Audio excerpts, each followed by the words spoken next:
Good afternoon to you guys here. Happy Tuesday, April 22nd, 2025.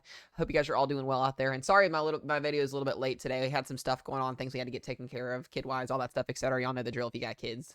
But we're going to get this out here for you guys today. This will be the same video on YouTube and on TikTok. So if you're on either spot, it's going to be the same video today. I won't do different videos. We'll have a different video sequence for tomorrow. But I want to go ahead and jump into this today and make this as brief as I possibly can. We do have severe weather today, severe weather tomorrow. We're going to have severe weather every single day going forward. If you guys watched the live stream last night, a quite interesting live stream, I should say, we talked about the threat for severe weather we're going to be seeing every day, and potentially a more significant severe weather outbreak going into this coming up next week here as we close out the month of April. So we're going to talk about all that, go in detail on some things here, get you guys out the door. You guys can see on your screen here, we do have a pretty decent amount of severe weather potential for this afternoon here. We will be more than likely going live for this later on. I'm going to wait for a couple things to get issued first before we make that decision, but we'll be on standby to go live. We've got two different areas to watch: the southeast all the way up from East Texas to the Carolinas. There, low end risk for wind and hail today. You can see showers and storms just blowing up here over the southeast, and that's going to be due to lots of instability. There's not a lot of shear in place, so these storms aren't really going to become organized, so that's not going to be much of a threat. Low end marginal risk zone down here, and then we do have a more organized threat that's going to set up here from basically southern Wisconsin, northern Illinois, all the way down here to the Texas Panhandle, where we're going to see the threat for large hail damaging winds and a brief, small, isolated tornado risk back down here into portions of West Texas and eastern New Mexico. So not a lot of significant severe weather, just day-to-day severe weather. It's going to get annoying. It's going to get just really, really old hearing me talk about this. So get ready, buckle up, guys. We're going to go ahead and go into this here. I do appreciate you guys always for watching this. As always, if you guys will comment, if you have any questions, leave a like, and we will be going live later on this evening. Make sure y'all do come into the stream. We have some new things attached to the streams that are going to be super, super cool. If you were in there last night, you know. If you don't, come check out the streams and you'll see for yourself. But other than that, guys, we'll dive into this video. I hope you guys have a wonderful day, and let's get going.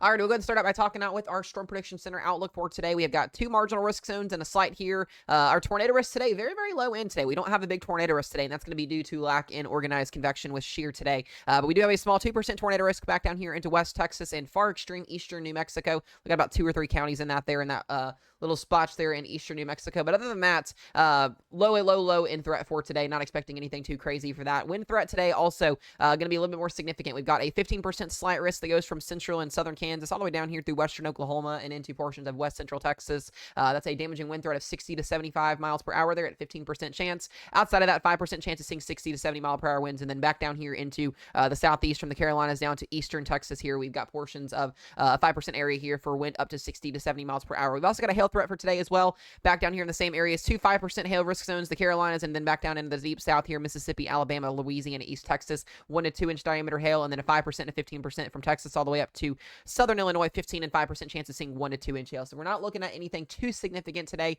Could be some rumbles of thunder, some large hail, some damaging winds out there today. Like I said, scattered in nature, isolated, so not a big widespread day. Just something to be mindful of. We're going to talk about this pattern. It's going to continue to be a thing. We got another risk for severe weather tomorrow for your Wednesday. Marginal risk along the East Coast here from that system moving through. I wouldn't be shocked to see another marginal risk be added somewhere here by the time we get to tomorrow. Just something to kind of be mindful of. But East Coast there, wind and hail will be the primary threats. And then we get up here tomorrow. We got a little bit more of an organized threat tomorrow. I wouldn't be shocked to see this slight risk get extended a little bit further to the north here by tomorrow once this event gets here. A little bit of a concern in morning time convection that could eliminate the overall threat for significant severe weather there. We'll just keep you guys updated on that. But level 2 slight risk there. Level 1 marginal risk in the green extends from Iowa back up into eastern Wyoming, eastern Colorado, and down into Texas. Our main threats for tomorrow are going to be the threat for some tornadoes. We actually have a bigger 2% tornado risk tomorrow. This goes from western Nebraska, western Kansas, back down into the Oklahoma Panhandle, eastern portions of Colorado, eastern New Mexico, and down into west central Texas. We're going to have a classic dry line setup for tomorrow. Moisture coming in on one side of the line. Eastern side will have the dry air. You get a numerous amount of forcing. You can get some isolated tornadoes, some damaging winds, and some hail. Wind threat for tomorrow as well, looking at a 15 and a 5% there in those maroon and yellow shaded areas for winds up to 60, 70 miles per hour. Hail also going to be looking at the same areas as well. Wind and hail will be the same primary threats for tomorrow, 1 to 2 inch diameter hail. So we'll keep you guys updated on that as that continues to change. We'll go to the day 3 outlook here as well. Talk about what we're going to be seeing here with the day 3 outlook.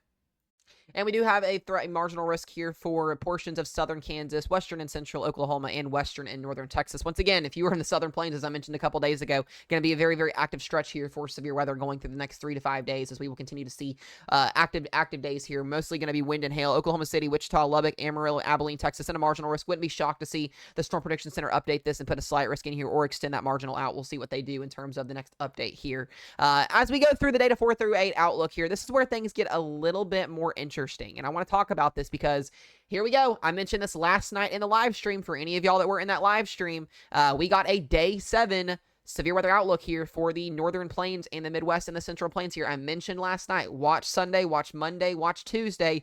This risk zone is out for Monday here, where we do have the threat for all modes of severe weather. I think we're looking at a potential for a significant severe weather outbreak, potentially going into Monday and Tuesday of next week. We're already 7 to 8 days out. We got to watch this, but high confidence there for that moisture return, for that instability, for the shear that will be in place. A little bit more of a less confidence on terms of what we're going to be looking at in terms of different modes. We'll figure that out as we go through the next couple of days, but we're definitely watching Sunday, Monday, and Tuesday of the end of this week and into the next week for the significant set threat for severe weather. We've got southern and central Minnesota, eastern portions of South Dakota, southeastern North Dakota, portions of Nebraska, Kansas, northern and central Missouri, and pretty much all of Iowa and northern Oklahoma. And this, I do expect that this risk zone will shift around a lot, if not get bigger in size over the next couple of days as we get closer to this event. But a day 7 outlook, Storm Prediction Center confident in a severe weather episode here. And I want to mention, just scrolling down here with all the wording that we're seeing, we'll go to the most interesting out of this whole entire conversation here. And they do have the threat for, however, the overall favorable pattern here will be threat for all hazard severe weather episodes. So we are going to be looking at all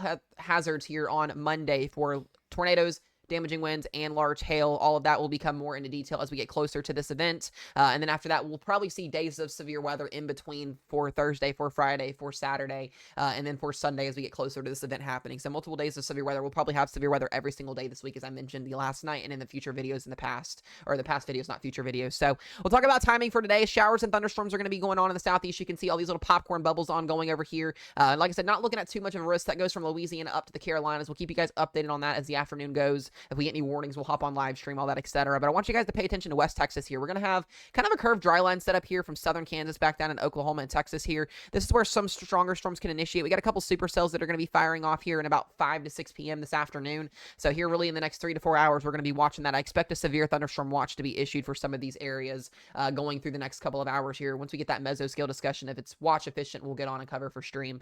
But showers and storms ongoing. Like I said, limited in shear today, but just enough shear to allow potentially an overnight MCS to develop. That's what we call a mesoscale convective scale system, basically a Boeing line of storms, maybe a couple clusters of storms moving through southern Oklahoma, northern and central Texas here. Most of these will be sub-severe by the time we get to about midnight tonight, but there could be a couple rumbles of thunder out there, or there will be rumbles of thunder, but an isolated wind and a hail threat as those storms work east. And then past that point, we get towards tomorrow morning and we got some showers and some storms that are going through Oklahoma and central and southern portions of Texas by sunrise tomorrow morning. So not a significant day, guys. Just to be mindful, have a way to get alerts on your phones. We'll go into all the details, all that later on this evening into tonight in the stream on what's going to be happening there, but I just wanted to get that out to you guys. We'll talk about tomorrow's timeline in Wednesday or Thursday's timeline in tomorrow's video and in tonight's stream.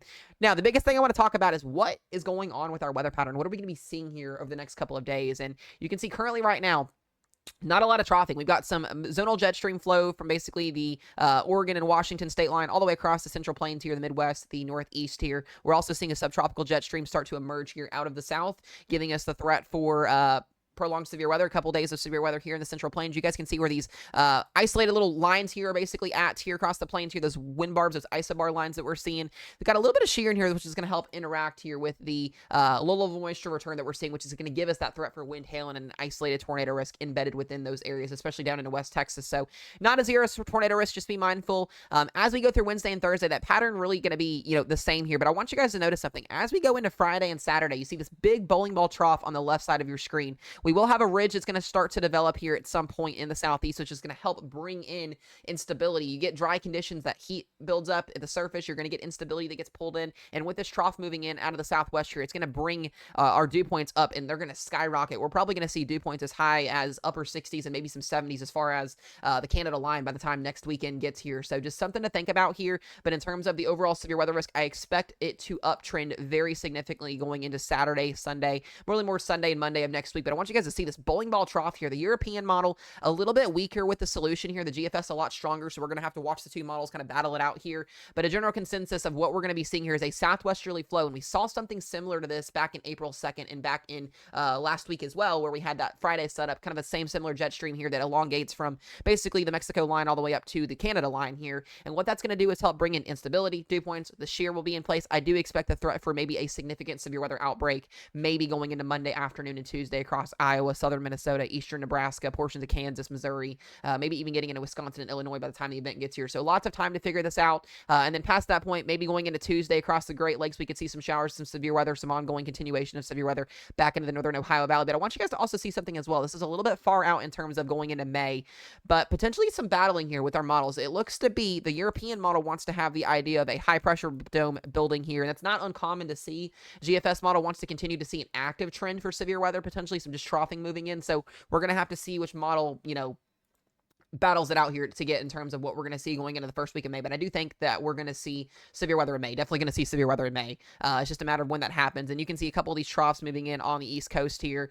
What thing I do want to mention to you guys, we are officially 1 month and 8 days away from the start of the Atlantic hurricane season, which means we can get storms earlier than June 1st. That is the official start officially per NHC. That's the National Hurricane Center's official start to this, but we can see homegrown storms, or not homegrown, but when I say homegrown storms, basically what I mean is storms can fire up and we can get tropical systems to develop in the Gulf and off the East Coast before June gets here. So we've had it happen in history before. Not saying that's what we're looking at now, but I just want to keep that on everybody's table. If you live down along the Gulf Coast, along the East Coast there, Florida towards Texas and Florida up to the Northeast, be mindful. I would start getting your hurricane preparedness plans in place. We got a month until the season starts here. Storms can happen early.